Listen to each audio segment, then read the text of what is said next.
The death of God is about the drying up of a horizon of meaning and of a whole form of human life.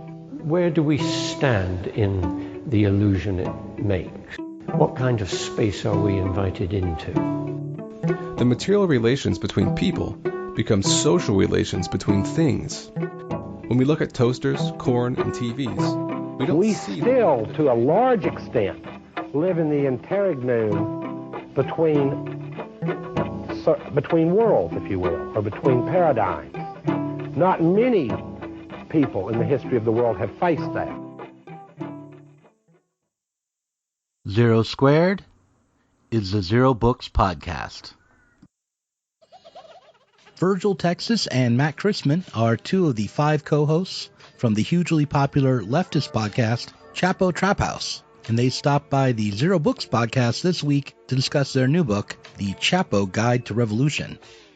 It's Wednesday, September 5th, 2018, and I'm Douglas Lane, the publisher of Zero Books and the host of this podcast.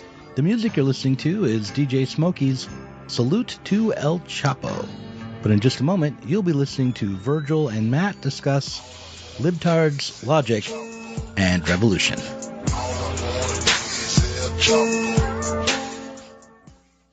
Virgil, Texas, and Matt Christman are two of the 5 co-hosts. Is it 5 over there at Chapo Trap House?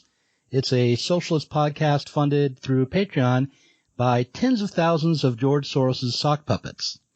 They rose to become massively popular after the 2016 election, and they help to undermine Western culture every week. With the publication of their book, The Chapo Trap House Guide to Revolution, they're helping to undermine it through the written word as well.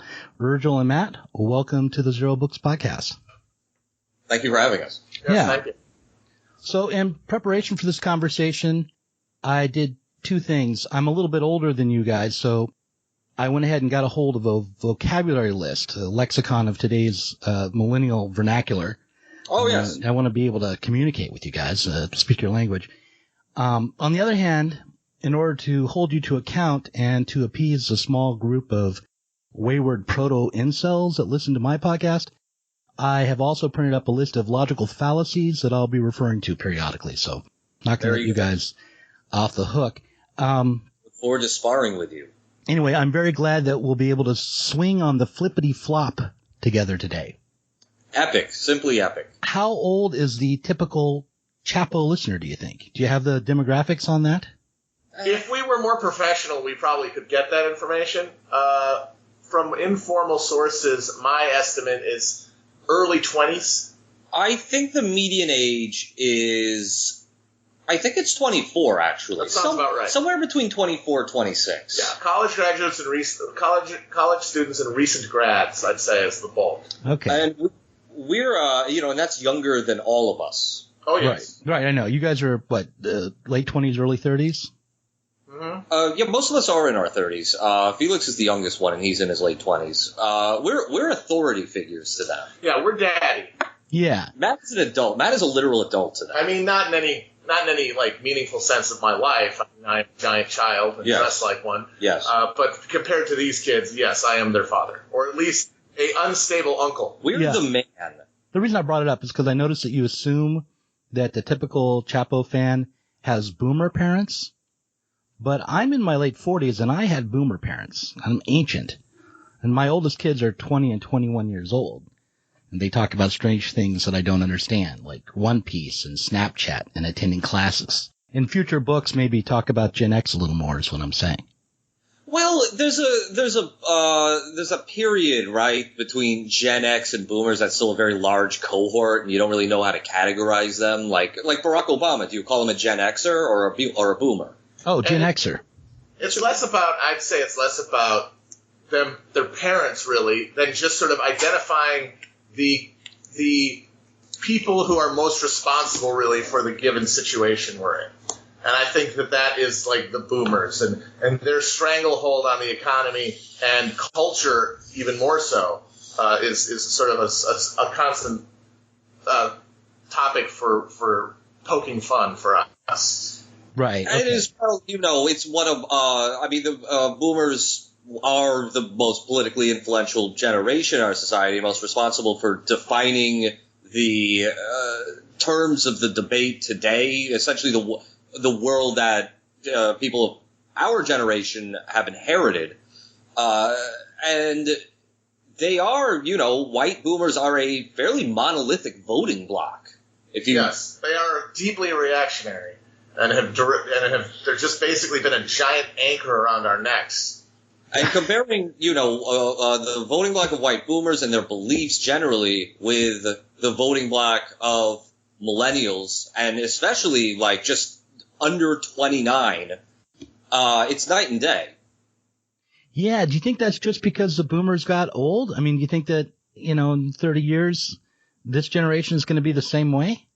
It's a few things. I mean, yeah, they did get old, but also, and I'm probably not the best person to opine about this, but I would think that some of my co-authors would argue that the new left radicalism of the boomer generation of the 60s was a failure from the start. It was built on this shaky foundation that would inevitably lead to accommodation with the economic status quo. I mean, they were the last generation of Americans to benefit from that freakish sort of great contraction, the great economic contraction of the post-war era, when the bounty of America's industrial might as sort of the sole producing great power after the war was relatively broadly shared, basically for the first time in American history. And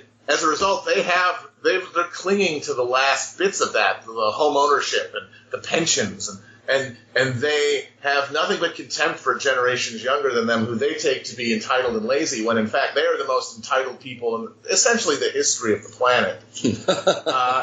And it's that particular noxious sort of ideology, and I think that's why we don't have to worry as much about young people today having that happen, because they don't have the cushion of comfort that the boomers did that allowed them to become so nauseatingly complacent as soon as they got bored with playing dress up and pretending to be revolutionaries.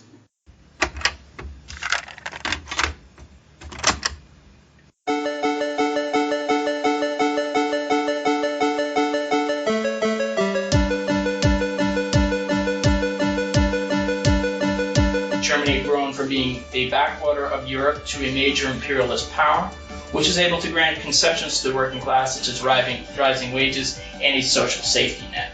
The party's orientation towards reforms resulted in a change in the composition of the SPD, with the entrance of non-proletarian elements, the growth of the bureaucracy and officialdom, who were cut off from the masses. All of this encouraged the tendencies towards conservatism and nationalism within the party. Yet this produced in the SPD a need to square their seemingly revolutionary theory with a reformist practice that led to the controversy between revisionism and orthodoxy. For revisionists such as Edward Bernstein, the problem was simple enough. They wanted to update Marxism by officially turning the party into a social reform group. They were bringing theory into line with what they were actually doing. Ironically, Hook says the revisionists were honest and consistent. By contrast, their orthodox opponents were dishonest for acting one way, always with the revisionists, and speaking in another, always against the revisionists. Orthodox Marxists such as Karl Kautsky argued that orthodoxy was the correct interpretation of Marxism. Yet this was a very peculiar form of Marxism, which was not viewed as the theory and practice of revolution, but as the science of social development. For orthodox Marxists, socialism came about inevitably due to the processes at work under capitalism. In other words, this was a passive and fatalistic Marxism that was divorced from revolutionary practice. Hook said that this Marxism could analyze both the past and predict the future, but it was of no use in the present. Rather, it was a religion of consolation that dominated both the SPD and the Second International.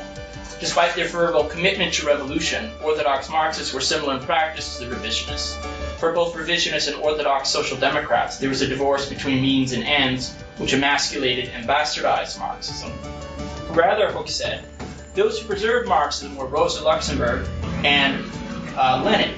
They had argued for a connection between the means and the ends, linking everyday struggles of workers with the conquest of power, which was the ultimate aim of the socialist movement.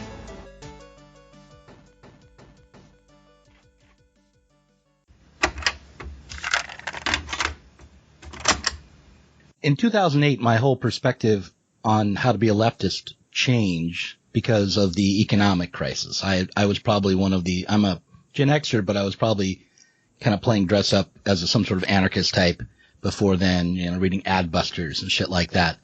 Epic. Yeah. And then the economic crisis came around and I realized that I didn't really understand the forces that were shaping the world very well. And I started this podcast actually, or a version of it. It was called something else, but I interviewed a lot of Marxists and different economists. And the conclusion I came to was that the reason the New Deal was possible and the Great Society after was possible was because we had a boom after World War II, and that it was rather short-lived, and really since the 70s we've been in a slump, reoccurring recessions. The New Deal was made necessary by a very radical labor movement that was honestly threatening the stability of the American of capitalism. And the New Deal was essentially the liberal half of the ruling class making an accommodation with a force that was an actual threat to them. But then the Great Society sort of boom time that we think of is entirely a product of the fact that profits were so astronomical for American industry because the United States was the sole center of industrial production after World War II in the world, that they were able to trade profits for stability, essentially. They traded percentages of the profits of the company for a stable labor situation. And more importantly than anything, they also were willing to trade that money to keep control over the production process. Because that was the red line that even in the golden era of labor peace and at the height of America's labor movement, that the capital never conceded, which was workplace control.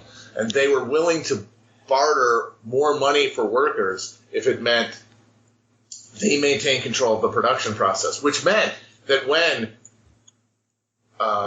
competition started to appear from other countries and when the profit rate started to shrink, that they were able to once again dictate terms and move production to different places where labor was cheaper and essentially undermine labor's negotiating position and essentially just deal with the falling rate of profit by just cannibalizing the share of labor income.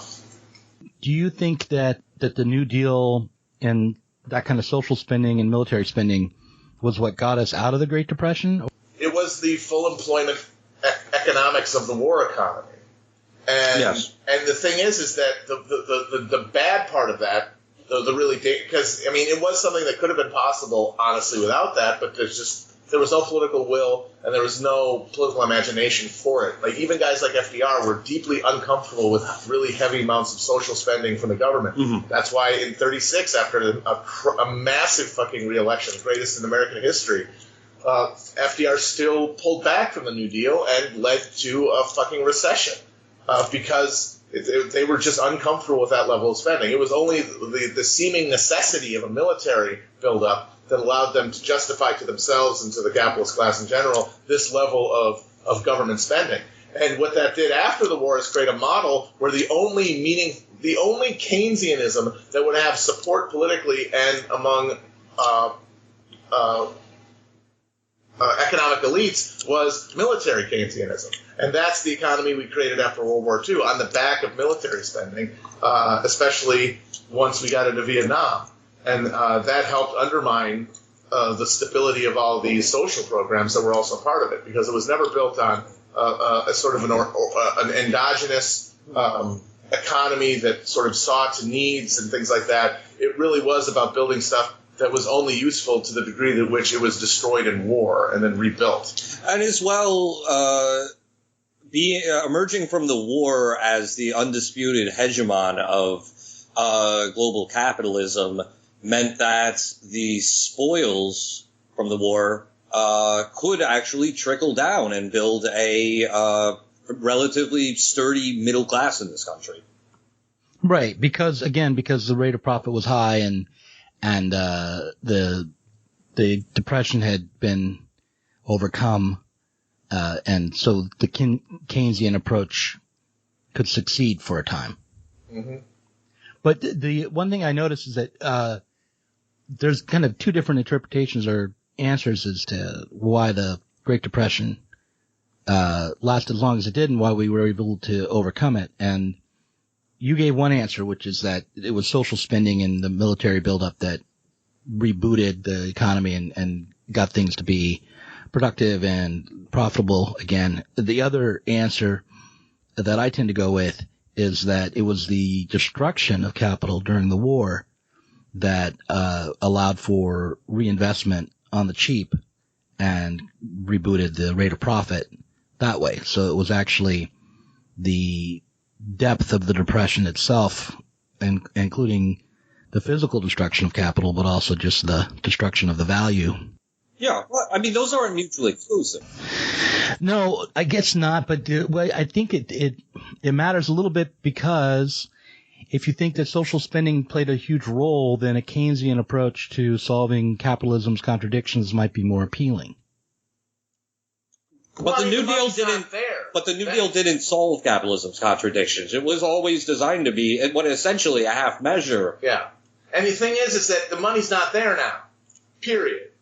The money, the profits that allowed for the sort of stable Keynesian consensus there, that doesn't exist anymore. And as a result, any kind of economic agenda is going to have to involve massive redistribution. The idea, and not the idea that you can just prime the pump or anything like that. I mean, the money is so concentrated at this point, and firms are operating on such narrow fucking margins that you can't just move the columns around that way anymore. It's going to have to be a wholesale reorientation of the economy in order to address needs, rather than just allow money to accumulate at the very top and then hope that some of it spills over. Yeah, no matter what, I mean, what we have to do is eliminate the profit motive, and or rather the profit motive that governs our distributions and decisions in a society. Well, let's talk about, we could debate the, fine points of this for a while, but rather than do that, I want to give you an opportunity to turn back to the profit motive and talk about your book. Oh, yeah. So why did you choose to write a book? Your podcast is tremendously successful. I think you're making Jordan Peterson money. Did you? Well, I'll give you the answer. Why did Michael Jordan decide to play baseball? Same reason we wrote a book: gambling debts. I mean, Virgil sort of was the first to reach out and see about the possibility, and when people presented an option to us, I mean, I hadn't really thought of it, but I think the idea of expressing ourselves in a more long-form way and able to do things that you can't do on the show, like we have these great drawings by Ellie Bally, we've got a kids section, we've got and we have longer disquisitions on things where we were all able to sort of collaborate and bring together like a syncretic point of view that really the podcast just can't. It's a degree of in-depth focus on issues and certain types of jokes that you just really can't do in a podcast form. Yeah, so I had just joined the show in November of 2016, right after the election, and at that point I had been working on a pitch for a book with my co-host Felix, and that pitch didn't really go anywhere, but the agent was interested when I kind of on the fly brought up Chapo Trap House, which was starting to become a phenomenon right then. And, I brought that to everyone else, and we sat in for a couple of meetings, and we decided to go out and, pull the trigger and pitch the book.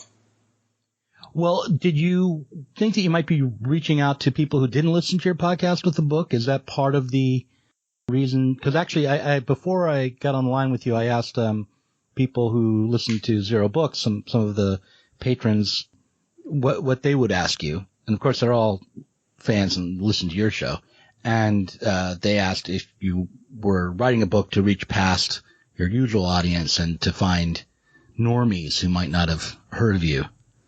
Yeah, absolutely. I mean, I have to say that, like, the honest, if I found out about that this happened, if someone told me that they didn't listen to the show, maybe didn't even know who we were, and they came across the book in a bookstore or something, or at someone's house, and looked through it, and found it interesting, and then read it, and then had it influence them in some way, I would feel very, very pleased and rewarded for that, because that's the kind of thing that I remember as a kid. Like, that was what shaped my worldview, is stumbling across books that I didn't even know what was going to be in them, and then just the experience of reading them and being confronted with a new perspective on something just totally changed the way I thought about something, and then just the excitement that you feel after that. And if that happens to any young people, I'd be very, very pleased. Yeah, same here. I echo that 100%.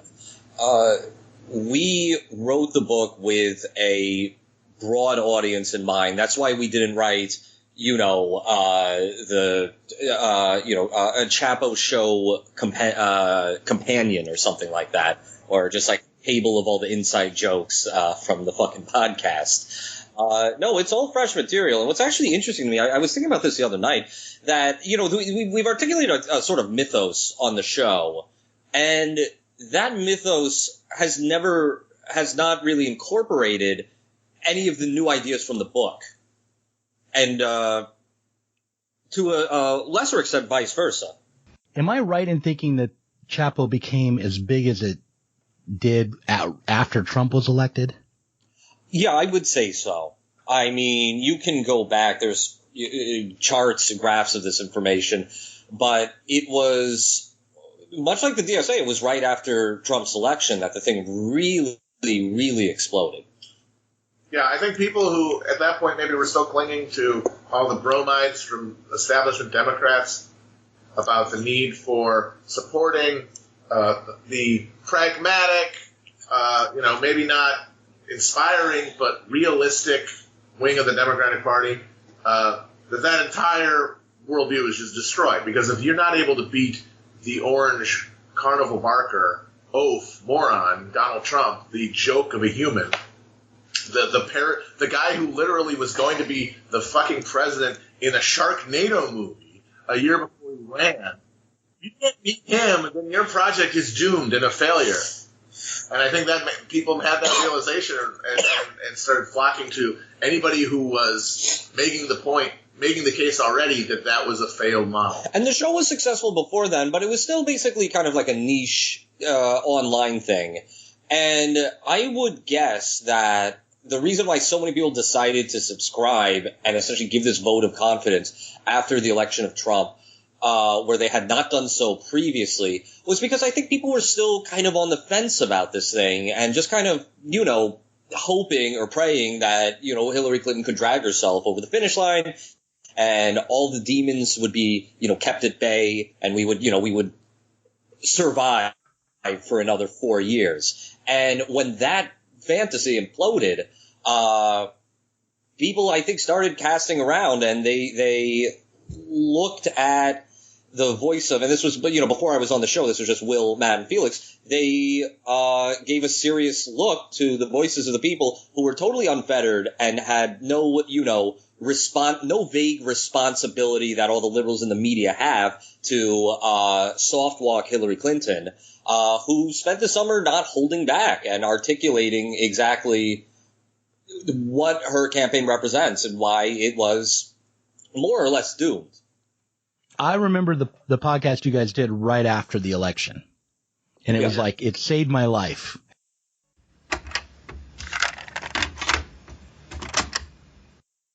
Well, oh my, Secretary Clinton is coming to the room. Hold on, I'm going to give my mic to Secretary Clinton. Secretary Clinton, what do you have to say after Tuesday's offense? I may not be David Carradine, but I fucking choked.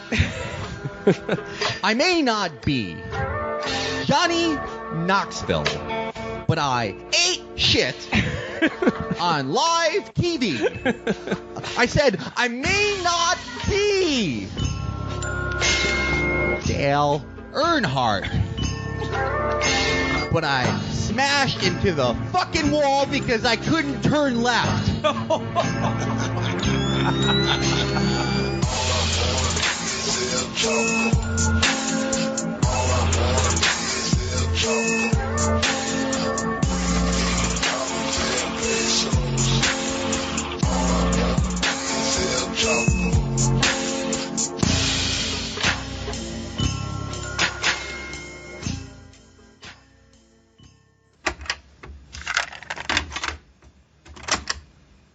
Right. Well, it was because this entire neoliberal managerial project had utterly failed.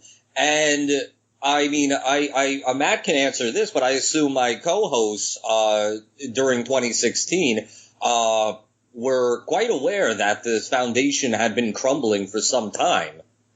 Specifically, you look at the loss of state houses and Congress, congressional seats and governorships under the Obama administration, which, I mean, if you're like a near a Tandon type, you could say, oh, well, that's just midterm loss. That just happens. But it genuinely now in retrospect feels like it was the country lurching to the right, at least the voters of the country lurching to the right, and everyone else just sort of feeling disenfranchised.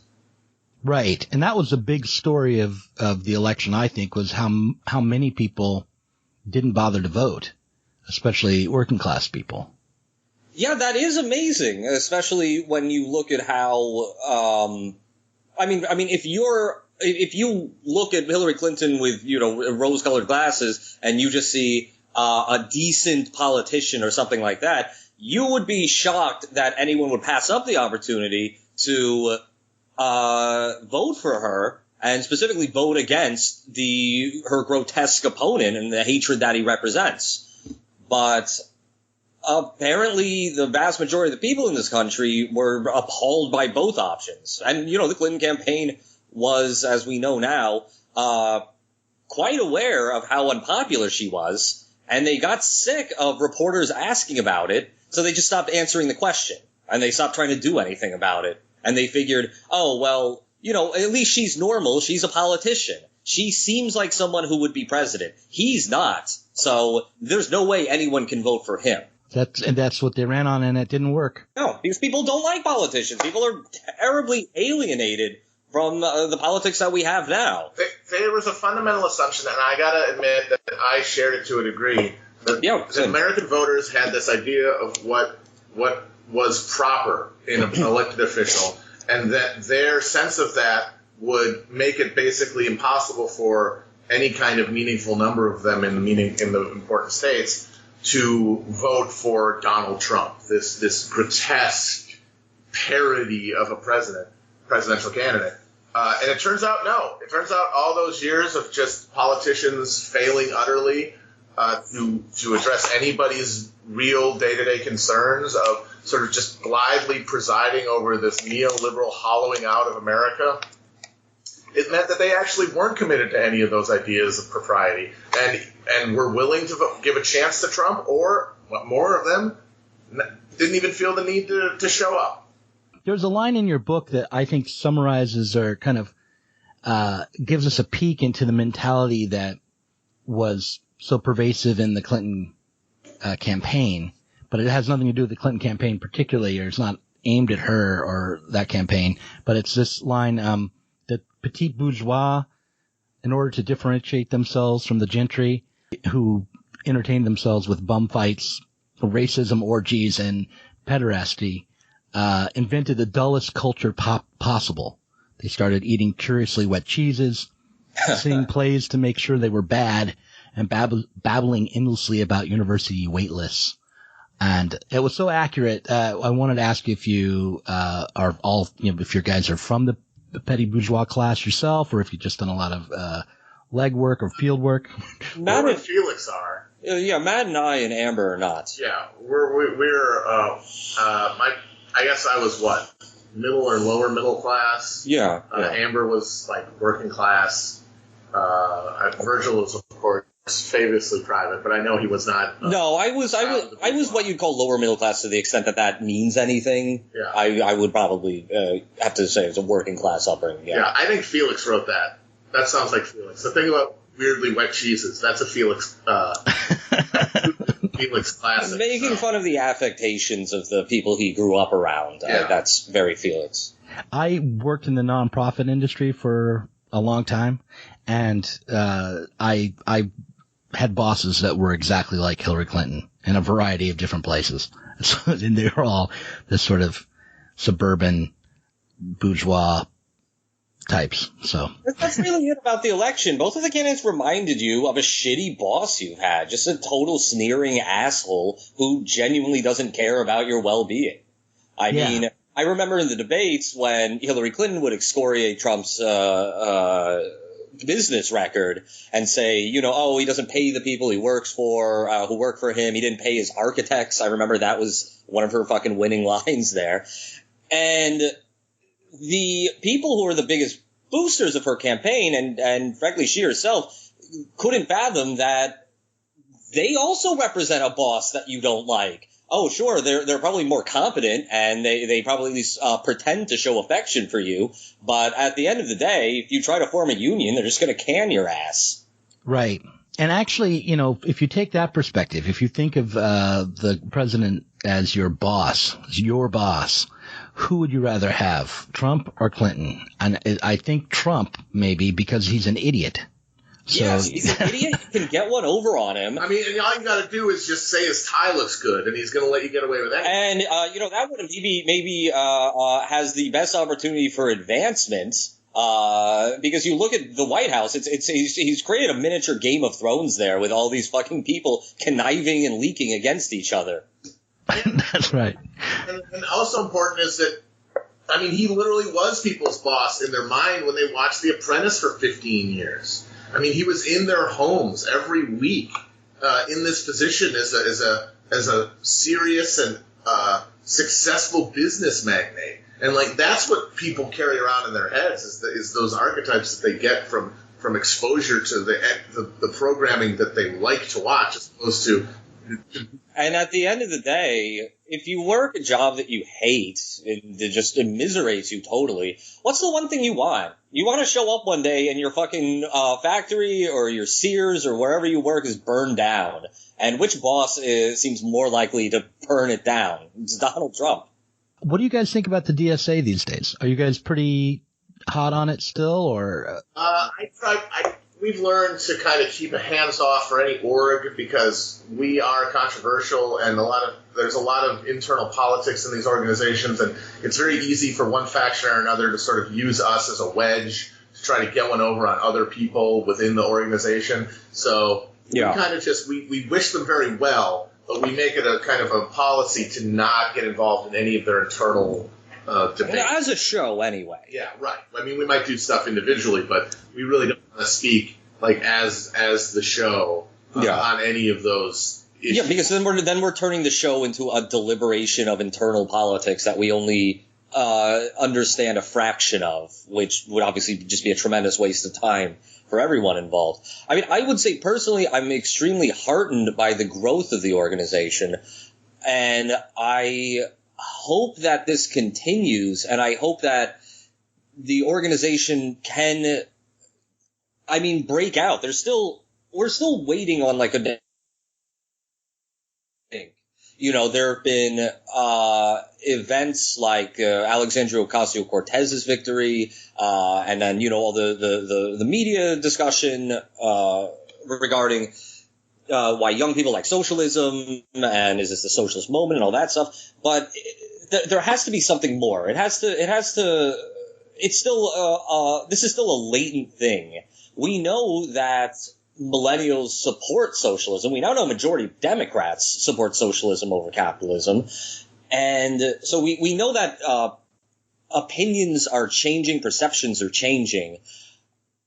What has to happen is and the DSA has as by far the best opportunity to do this, is we have to put some meat on the bones and articulate an organizing model that can accommodate millions of people. And currently there are millions of people who are sympathetic to the organization, might be familiar with its existence, but aren't really ready to get involved with it. And, I think the DSA, I think, well, generally everyone who's concerned with this matter should think about answering the question of what it means to be a socialist. And we live in a time when your political belief is irrelevant. It doesn't fucking matter. I go online and I go online to get abused by thousands of strangers every day, and many of them call themselves, I'm a Maoist and you're a revisionist, or I see a lot of people calling themselves Jucheist, and it's like, that's cute, that's nice, that's meaningless. Who fucking cares? Yeah, it's just posting styles. Because leftist politics in America is so divorced from grassroots and from any effective, interaction with mechanisms of power or workplace, that it's really just a way to express an individual identity online. And so a lot of these hyper distinctions boil down to posting styles and meme preferences. And like the task really before people who really want to affect this stuff is building mass orgs, building mass movements of because that's the only weapon we have is the numbers. That's always been the only weapon that socialism has had is pure numbers, because every other element of culture and politics and economics and technology are all arrayed on the side of capital. The only good news is that there's way more of us than there are of them, but we have to all be on the same page, relatively speaking. Being on the same page is a tricky thing. If you've been a part of the Marxist left, it seems like it's impossible. I mean, I've been through a couple of sectarian groups that can tell you it's getting some agreement about these things is not easy. So in that spirit, let me ask you this question about Alexandria Ocasio-Cortez. I recently saw the list of her policy proposals. It was, I think, flashed on the screen for Fox News, and someone captured it and then passed it around on Facebook. I looked at the list and I thought, well, that it was a very solid kind of left liberal list. Like it did not seem very far away from the Great Society. It didn't seem very far away from the kind of proposals that a Dennis Kucinich might have made, or Ralph Nader might put forward. Or Ro Khanna, or someone who's already in Congress. Right. And so but it was not socialist, if by socialist you mean something other than the New Deal or the Great Society. If you mean something other than an expansion of the welfare state and some better labor laws and job guarantees and things like that. Right. On the one hand, your book starts with some critiques of the libs and LBJ, but on the other hand, the radical politics, because of the state of the left maybe, that we can aim at is precisely that. Yeah, I mean, well, that's really the thing. It's easy to forget how far to the right this country has lurched since the Great Society, and how utterly destroyed all left power is right now. Just what a blasted landscape we live in.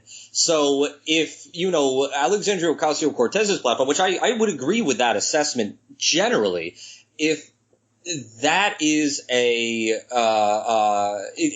that's insufficiently socialist, if the farthest left of the Overton window right now is just a return to the Great Society, New Deal type politics, I don't really consider that a knock on her, because I would say if we're drawing that distinction between the Great Society and what we would call socialism, as generally defined as the ownership of the means of production by the productive class and the elimination, ideally, of the bourgeois class in a classless society, I would say we would stand a better chance of building the mass movement necessary to get to that point if we had if something like Alexandria Ocasio-Cortez's platform were in effect. Yeah, any leftist whose analysis of tactical and strategic questions doesn't begin with the premise that the left is essentially non-existent in this country right now isn't serious. That is the reality that everybody has to face first and foremost. And I think it's been pointed out by others that there is a qualitative difference between advocating for the things that Ocasio-Cortez is advocating for in, say, 1948 and now. The big difference being a massive, mobilized, effective labor movement. When that was the case, that was liberalism. Because it was the alternative to a genuine threat of socialism. Now, when we have two parties, one of which is by any metric a right-wing neoliberal party and then a outright fascist party and no left-wing mass party in the United States, then a return to the New Deal or the Great Society in the absence of political party that advocates for those positions or a mass base that's been mobilized around those positions or any kind of workplace power by the average American worker, that is more radical. And it is the thing that gets people involved because the number one task right now above all others, it has to come before figuring out your which sect you're in or figuring out, which FOCO you're going to join, is getting people on board, getting massive numbers of people. I mean, DSA is the largest socialist organization in this country, and it has about 50,000 members in a country, 320 million people. That's just not viable. That's not going to move the needle. Yeah. Point, end of story. We need a situation where something like DSA or a different organization that comes out of it, who knows, is in the hundreds of thousands and millions of dues-paying members. Yes. That before we can even talk about making meaningful strides.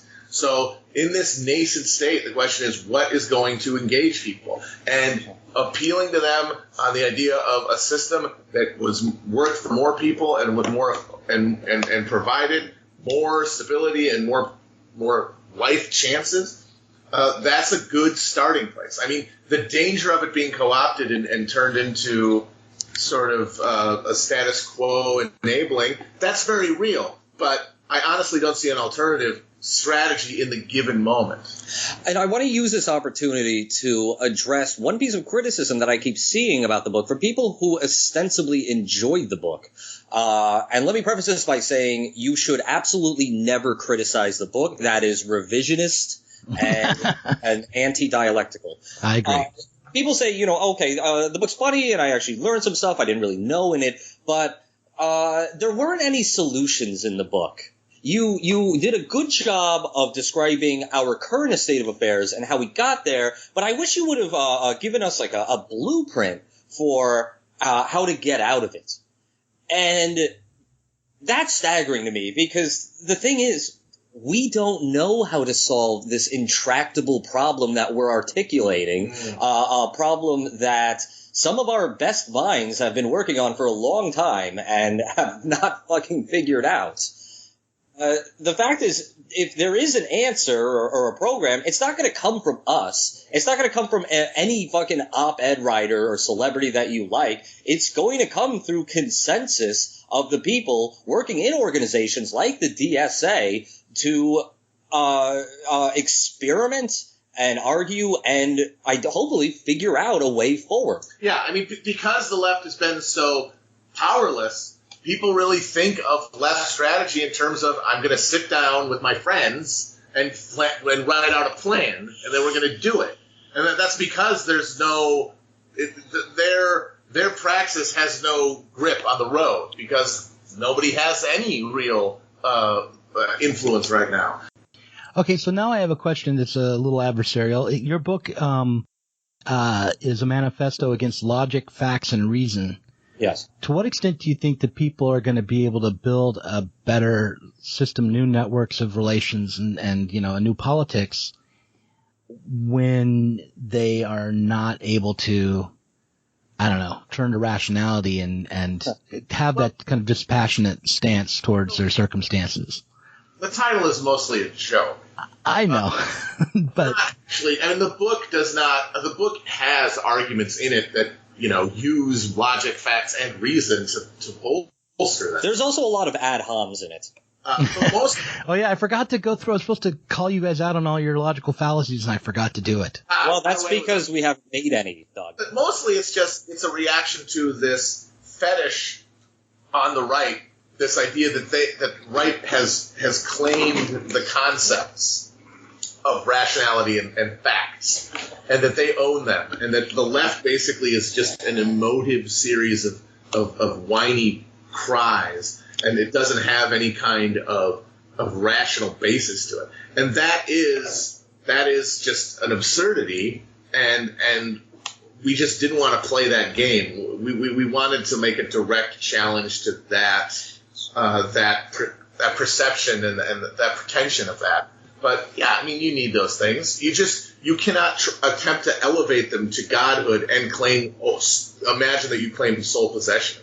As well, it's not just the right. I'm sure you saw the this review that Bill Scher did in Politico. Yeah, I was going to mention them. Yeah, go ahead. Yeah, and the reaction of basically just everyone we've roasted on the show was like, oh, they really got him here. It's the thing is that title is also a reaction to them. This centrists and liberals and conservatives who are the wonks. They're the responsible people who are just writing out blueprints for ideal policies using all the facts and all the logic.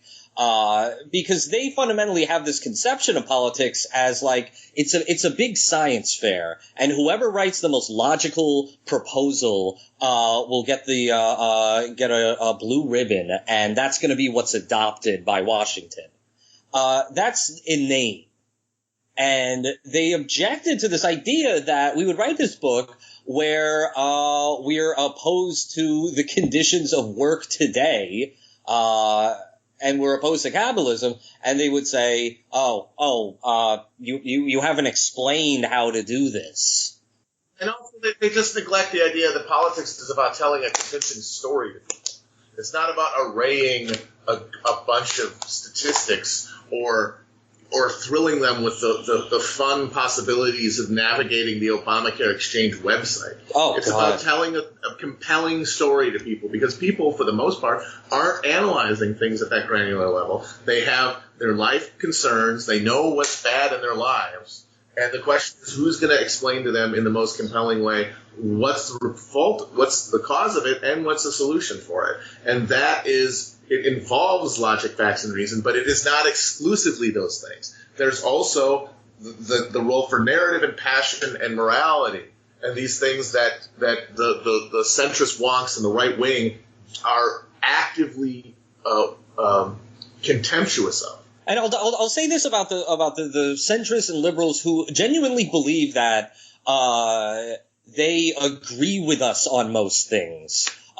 Except that their reasons for believing these things are due to logic and evidence. And since the start of the show, even before I joined it, I would say we've been opposed to this idea, this fantasy, that everyone in this country stands on equal footing, and that we all have we're all just a big community. We're like Athenian democracy, or a New England town hall, where everyone in the country just sort of gets together and evaluates plans, and we just decide on the most reasonable proposals.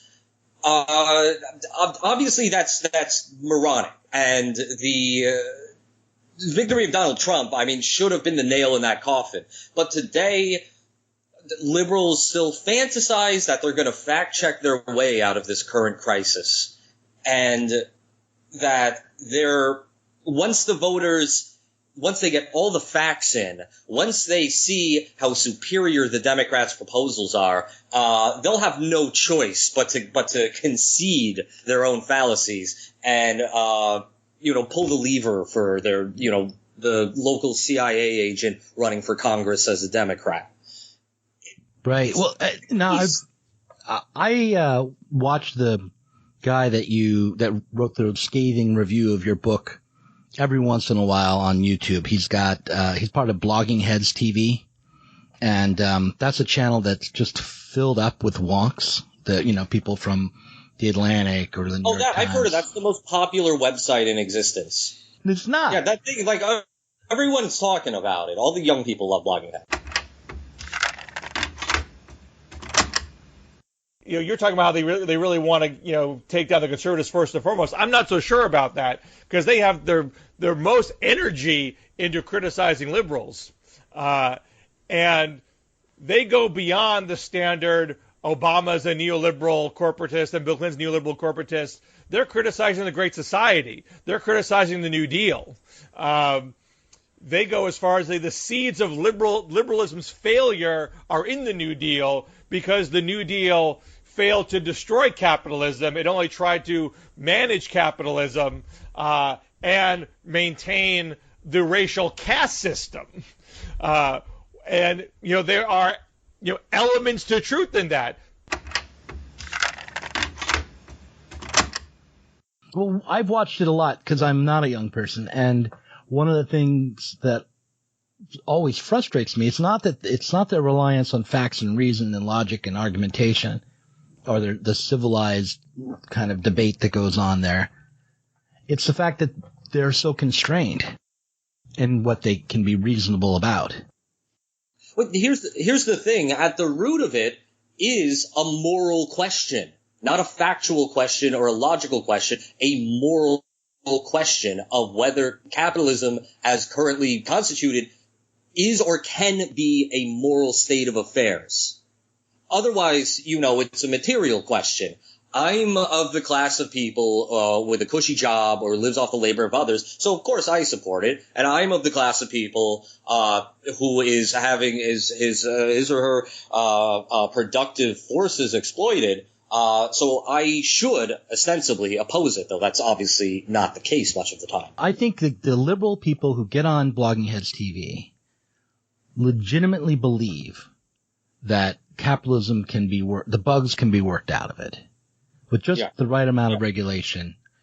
Sure, there won't be an elimination of all inequality, but that's not a realistic goal anyway, right? I mean, the aim is for everyone to have a decent standard of living, for instance. Here's the thing. Who was that fucker at Mother Jones? Oh my God, Kevin Drum. Yeah, Kevin Drum, the cat guy. Yeah. No, he wrote this thing chortling at both us and Matt Brunig, and he concluded by saying, I'll stick with managed social democratic state, thank you very much. And it's like, even if you do believe that, if you believe that the Vox conception of the world that, we can just work out the bugs, how are you going to do that? You wrote the proposal. It makes perfect sense. It's very logical, and this is going to improve our lives by 0.3%. How are you going to do it?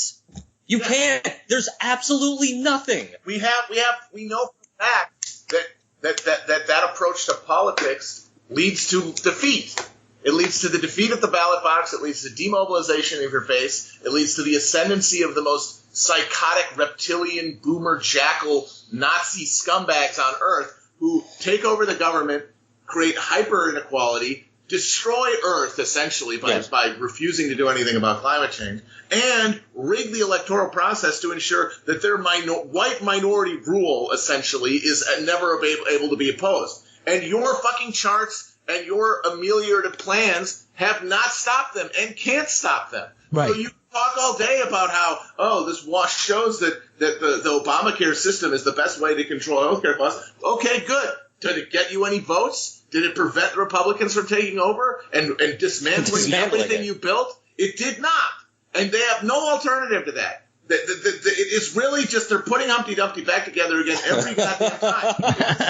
You're 100% certain that Joe Biden or some other fossil is going to be able to, how dare you, sir, his way into the White House in 2020. I got to tell you, unless there's a fortuitous economic collapse, but given Trump's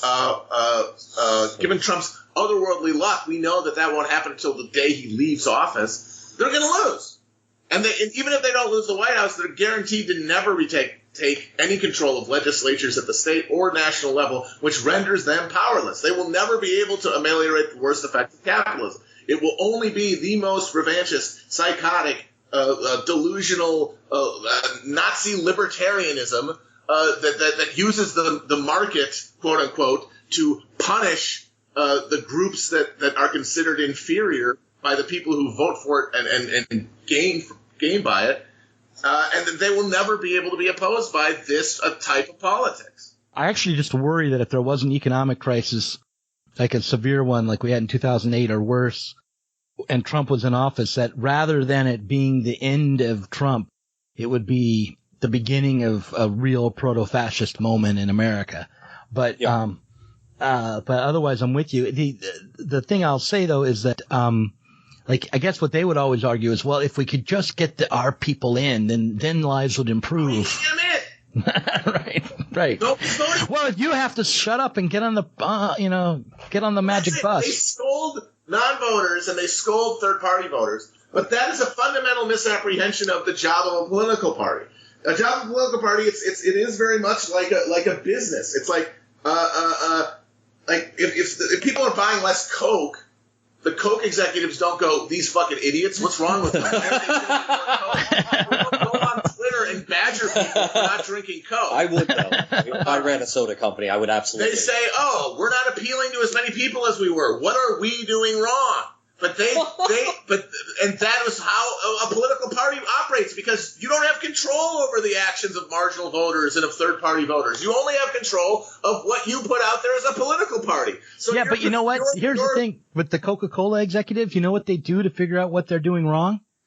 They turn to wonks and eggheads and spreadsheets and market research. They change something. They change the formula or the ad campaign or something. They do change the ad campaign, but they don't change the aim of the company. They will never change anything. Right. Well, I just feel like, that what you really are wanting to say is not, you don't want Coca-Cola as the model, because I think Coca-Cola is the model. Like, I think the Clinton campaign. The structure of a political party is the same in that you don't have control over the voters. Right. You only have control of what you do. And the fixation on stigmatizing and blaming and trying to shame the voters instead of changing yourself is a particular psychosis of the Democratic Party, and that no other structure on their size or influence in this country operates that way. Right. I think that it comes down to this: if they're really on our side, they would be fighting for the same things we are. It's just like that. Yeah. They actually are fighting for the things they believe in. They actually are trying to get people to join them. Their product is shit. And that's the problem. But what I would still like to see, though, is for the left to be able to embrace part of the spirit that the right is using against us. This idea of, we ought to debate things. We got to be open to ideas. We can't be too touchy about things or put too many taboos around ideas, because then we're going to block off the truth some of the time. That's what I do think we need to hold on to when it comes to like liberal ideology, is this idea that open communication, at least on our own side. Yeah, well, I mean, here's the thing. That only exists on the left. Everything else is just sort of the wonkery and play acting and blogging heading. You guys were not unhappy that a Politico writer was so cruel to your book. No, it was delightful. The review itself was filled with just mush-headed idiocy and outright lies. And everyone who signal boosted it was a genuine ghoul or soulless hack. Or dullard who didn't read it. It really did. It made me feel I was honestly a little worried about the book. We've never done anything in this long form, and we had to compress very complicated subjects into relatively few pages. And I was worried that we might have made oversights or been too facile in a way that misrepresented history. But seeing that that's the best this chowderhead could come up with, I feel very, very happy. I think the book is solid because, I mean, it was an absolutely pathetic display. The idea that fucking Jimmy Carter was not a neoliberal deregulator because he created the Department of Energy, or Gary Hart is the last neoliberal politician in America. Genius. This is insanity. I mean, they have nothing in terms of an argument or a coherent worldview or a useful praxis, but what they do have is they are speaking on behalf of a hegemonic liberalism that is going to get us all fucking killed. It's got a lot of money. I agree, don't talk to them, but because they're distraction from the real fucking problem, which is that fascism arises because of the collapse of institutional legitimacy of liberal institutions. And that's how we got fucking Trump. It's how we're going to get what's coming next after him that's going to be even worse. Because if you think there's not going to be more ecological and economic catastrophes in the future that liberalism is wholly unsuited to fucking deal with, and that failure is not going to lead to fascism filling that fucking hole, you got another thing coming. And that's what these guys are. These guys who marched in Charlottesville, these are the people who are aware of